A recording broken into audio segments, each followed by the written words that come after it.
በአላህ ስም እጅግ በጣም ሩኅሩህ በጣም አዛኝ በሆነው። አትስነፉ፣ አትዘኑ፣ አማኞች ከሆናችሁ ምንጊዜም የበላዮች ናችሁ። አልኢምራን 139። ይህ አንቀጽ የወረደው ከኡሑድ ዘመቻ መልስ ነበር። እንደሚታወቀው ሙስሊሞች በበድር ዘመቻ ድል ተኩራርተው ወደ ኡሑድ ዘመቱ። ኡሑድ ላይ ግን የተጠበቀው አልተገኘም። ራሳቸው በፈጠሩት ስህተት ትምህርት አዘል ሽንፈት ቀመሱ። በርካታ ጓዶቻቸው ተገደሉባቸው። ታላላቅ ሰሓቦች ሸሂድ ሆኑ። የሚወዷቸውና የሚሳሱላቸው መልእክተኛ ሰለላሁ ዐለይሂ ወሰለም ከፍተኛ የመቁሰል አደጋ አጋጠማቸው። ጥርሳቸው ተሰበረ። በርካታ ሰሓቦችም ቆሰሉ። በስተመጨረሻ ድል ቢቀናቸውም የሽንፈቱ ጠባሳ ግን በቀላሉ የሚለቅ አልሆነም። ከፍተኛ የሞራል ስብራት ደረሰባቸው። የአመለካከት መመሰቃቀል ገጠማቸው። በእይታቸው ላይ ብዥታ ተፈጠረ። ሙስሊሞች አይደለንምን? የምንታገለው ለአላህ አይደለምን? እንዴት ለሽንፈት ይዳርገናል? በሚሉና መሰል ጥያቄዎች ውስጣቸው ይታመስ ጀመር። አንገታቸውን በሐዘን ደፉ። እናም ቁርአን በሐዘን የደቀቀ መንፈሳቸውን ለመጠገን፣ እይታቸውን ለማስተካከል፣ መጻኢውን በብሩህ ተስፋ እንዲያዩ ለማድረግ ይወርድ ጀመር። አልኢምራን ከአንቀጽ 22 እስከ መጨረሻው ያሉ አያዎች የወረዱት ከዚህ ክስተት ጋር በተያያዘ ነበር። ይህችም አንቀጽ ክስተቱን ተከትላ ወረደች። አትስነፉ፣ አትዘኑ፣ አማኞች ከሆናችሁ ምንጊዜም የበላዮች ናችሁ። አዎ እምነታችሁ የበላይ ነው። እናንተ ለአላህ ብቻ ትሰግዳላችሁ። ጠላቶቻችሁ ግን ለፍጡራን ያጎበድዳሉ። ጎዳናችሁ የበላይ ነው። እናንተ ለአላህ መንገድ ስትጓዙ እነርሱ ሰው ሰራሽ ጎዳናዎችን ይከተላሉ። ሚናችሁም የበላይ ነው። የሰው ልጅ ወደ ጽድቅ የመምራት የማረቅና የመግራት ኃላፊነት ተሰጥቷችኋል። እነርሱ ግን መንገድ ስተዋል። በምድር ላይ ያላችሁ ቦታም የበላይ ነው። እናንተ አላህ የገባላችሁን ክብር ስትጎናጸፉ፣ እነርሱ ግን ፍጻሜያቸው ውድቀት ነው። አማኞች ከሆናችሁ በእርግጥም የበላዮች ናችሁ። አማኞች ከሆናችሁ ልታዝኑና ልትሳነፉ በፍጹም አይገባም። ያገኛችሁ ሽንፈት ጊዜያዊ ነው። መልካም ፍጻሜ የእናንተ መሆኑን አትዘንጉ። አዎ በአማኞች ልቦና ውስጥ ምንጊዜም ቋሚ ሆኖ መኖር ያለበትን የድል አድራጊነትና የበላይነት ስሜት የሚገልጽ አንቀጽ ነው። አማኞች እንዲህ አይነቱ ስሜት ከልቦናቸው ፈጽሞ ሊጠፋ አይገባም። ሁኔታዎች ይቀያየራሉ። ሐሰት ጊዜያዊ የበላይነት የጨበጠ የሚመስልበት ወቅት ይፈጠራል። አማኞች በቁጥር አናሳ በኃይልም ደካማ ሊሆኑ፣ በአንጻሩ የሐሰት ኃይሎች ብዙና ብርቱ ሆነው ሊታዩ ይችላሉ። በዚህ ወቅትም ቢሆን አማኝ ሙስሊም የበላይነት ስሜቱ ከልቦናው አይፋቅም። የጨበጠው እምነትና አመለካከት፣ እሴትና መስፈርት የበላይ መሆኑን ለአፍታም እንኳ አይዘነጋምና።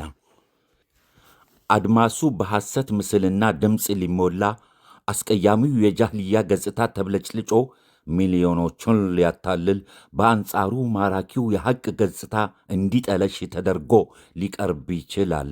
ሰዎች ሐሰትን ያፈቅራሉ፣ ያከብራሉ። እውነት ይንኳሰሳል፣ ይናቃል፣ ተከታይ ያጣል። በዚህ ወቅት አማኞች ልባቸው ይነካል፣ ቅስማቸው በሐዘን ይሰበራል።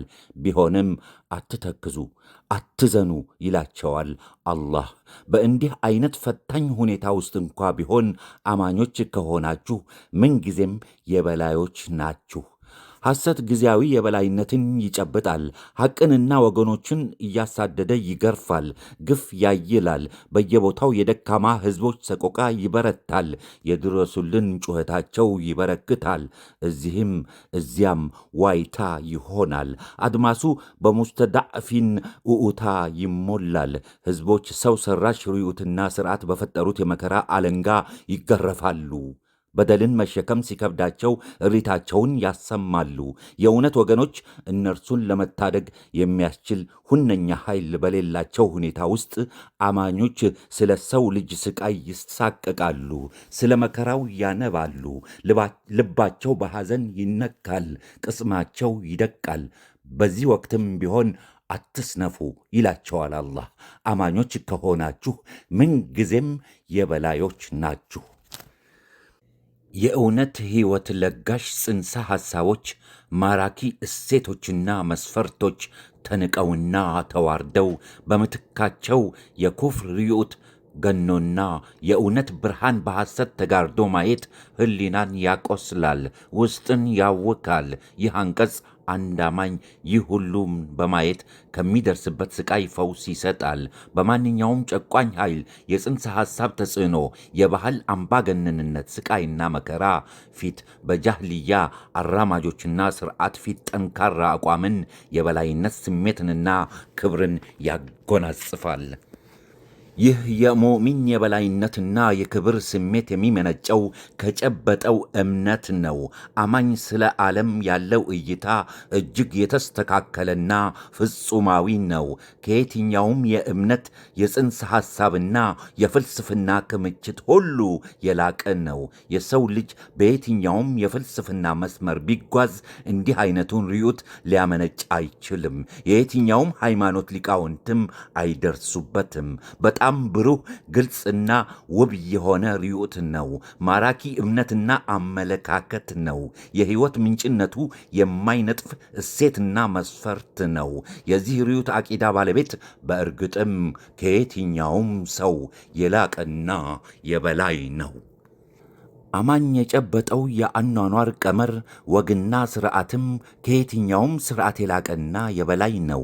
ኢስላምን ከሌሎች የሕይወት ፍልስፍናዎች ጋር ሲነጻጸር ሁሉም ነገሮች የሕፃን ጨዋታ የሆኑ ያህል ይሰማዋል። መለኮታዊን መመሪያ ትቶ በከንቱ የሚዋከበውንና የሚንገላታውን የሰው ልጅ ከላይ ወደ ታች ቁልቁል በሐዘኔታ ሲመለከት ከጥፋት የመዳንና የድል አድራጊነት ስሜት ይሰማዋል። አማኞች ከሆናችሁ ምንጊዜም የበላዮች ናችሁ። ይህ ቁርአናዊ መልእክት በመጀመሪያ እስላማዊ ትውልድ አባላት ላይ ያደረሰው ተጽዕኖ ቀላል አልነበረም። የጃህልያውን ዓለም ከላይ ወደ ታች በንቀትና በሐዘኔታ እንዲመለከቱ አስችሏቸዋል። አዎ፣ ሁኔታዎች ይለዋወጣሉ። ሙስሊሞች ኃይልና ይዞታቸውን ሊያጡ ይችላሉ። ይሁን እንጂ ምንጊዜም የበላይ መሆናቸውን የሚያረጋግጥላቸው ሕሊናቸው ላፍታ እንኳ አይለያቸውም። ወራሪዎችም በንቀት አዘግዝቀው ይመለከታሉ። ሐሰት የቱን ያህል ሊኮፈስ ቢችልም የእነርሱን የበላይነት ስሜት ግን መሸርሸር አይቻለውም። በአሁኑ ዘመን አማኞች በተለይ ዱዓት ይህ የክብርና የበላይነት ስሜት ከህሊናቸው መጥፋት የለበትም።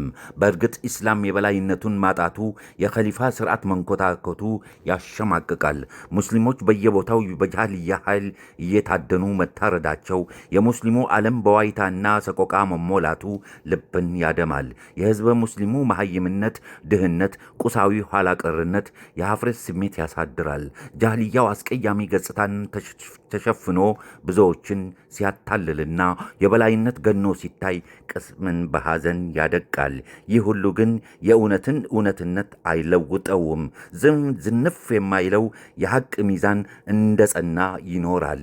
ይህ ሁሉ ጊዜያዊ ነው፣ ይለወጣል።